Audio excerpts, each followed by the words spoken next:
Hello students, इस video में हम इलेक्ट्रिक फील्ड का कॉन्सेप्ट समझेंगे।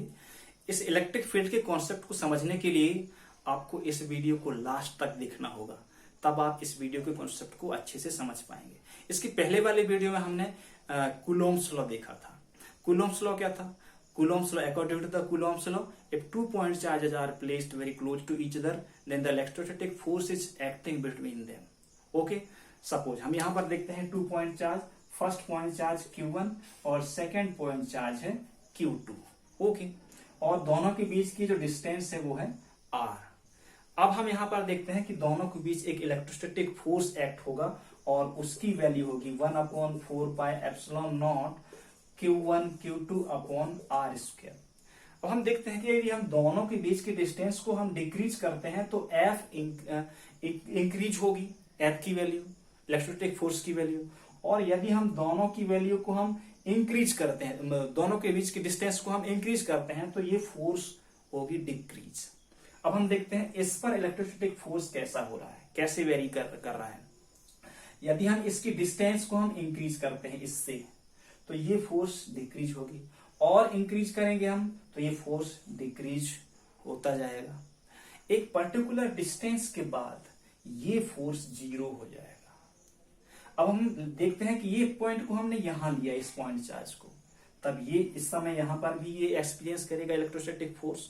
अगर हम डिस्टेंस को डिक्रीज करते हैं तो डिस्टेंस को अगर हम इंक्रीज करते हैं तो इलेक्ट्रोस्टैटिक फोर्स क्या हो जाएगी, डिक्रीज होती जाएगी. और कुछ डिस्टेंस के बाद फिर ये जाएगी जीरो इसकी वैल्यू. अगर हम इसको यहां पर लेते हैं तो फिर इलेक्ट्रोस्टैटिक फोर्स से एक्सपीरियंस करेगा.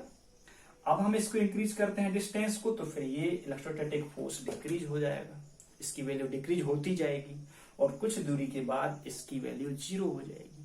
अगर हम इसको यहां रखते हैं तब यहां पर भी ये इलेक्ट्रोस्टैटिक फोर्स एक्सपीरियंस करेगा, और जब हम इंक्रीज करेंगे डिस्टेंस तो ये डिक्रीज होता जाएगा इलेक्ट्रोस्टैटिक फोर्स, और कुछ दूरी के बाद ये इसकी वैल्यू जीरो हो जाएगी. कंक्लूजन यहां पर क्या हुआ कि इस जो पॉइंट चार्ज है Q1, इसके चारों ओर यहां पर एक इलेक्ट्रिकल एनवायरनमेंट डेवलप हो जाएगा, और इस इलेक्ट्रिकल एनवायरनमेंट के अंदर तो ये Q2 charge electrostatic force experience करेगा, पर इस इलेक्ट्रिकल एनवायरनमेंट के बाहर जब चला जाएगा ये, तो यहां पर इसको कोई भी इलेक्ट्रोस्टैटिक फोर्स नहीं लगेगा. तो इस इलेक्ट्रिकल एनवायरनमेंट को हम इलेक्ट्रिक फील्ड बोलते हैं, जहां तक ये जो चार्ज है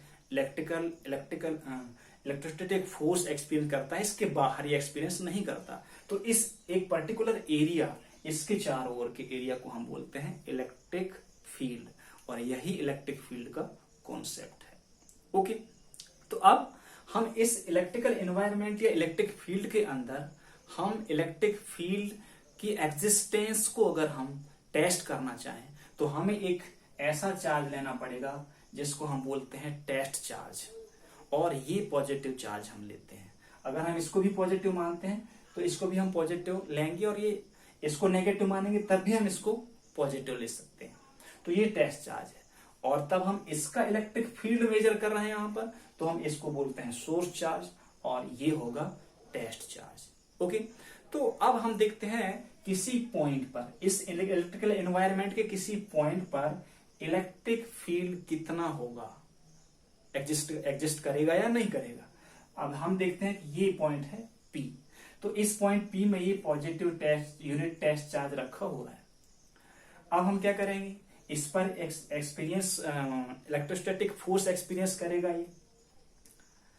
और एक्चुअली इलेक्ट्रिक फील्ड क्या है, हम देखते हैं कि इलेक्ट्रिक फील्ड को हम दूसरे वर्ड में बोल सकते हैं इंटेंसिटी ऑफ इलेक्ट्रिक फील्ड, या फिर electric field strength eight point P.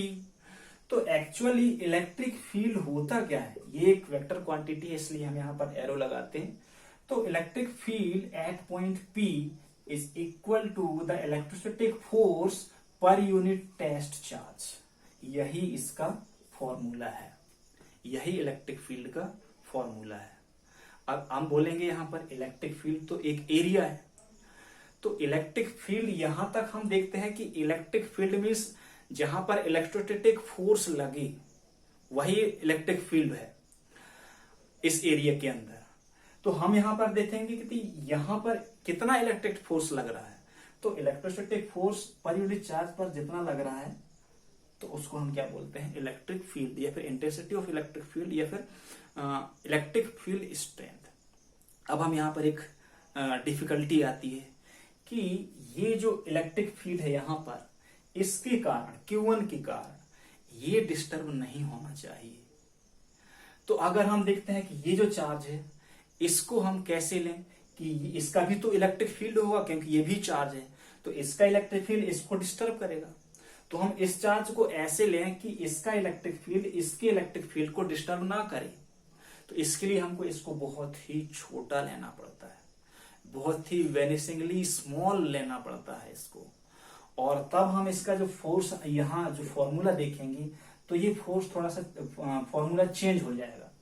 तो यहां पर हम लगाएंगे लिमिट और Q0 टेंडिंग टू 0, मीन्स कि इसका जो साइज है वो बहुत ही लीस्ट होना चाहिए, टेंडिंग टू 0, और तब यहां पर ये जो इलेक्ट्रिक फील्ड है जिसका हम मेजरमेंट कर रहे हैं वो हमें करेक्ट मिलेगा। ओके, मैं होप करता हूं कि आप इस कॉन्सेप्ट को अच्छे से समझ गए होंगे और इनका कॉन्सेप्ट भी आप समझे होंगे। Okay, so thanks.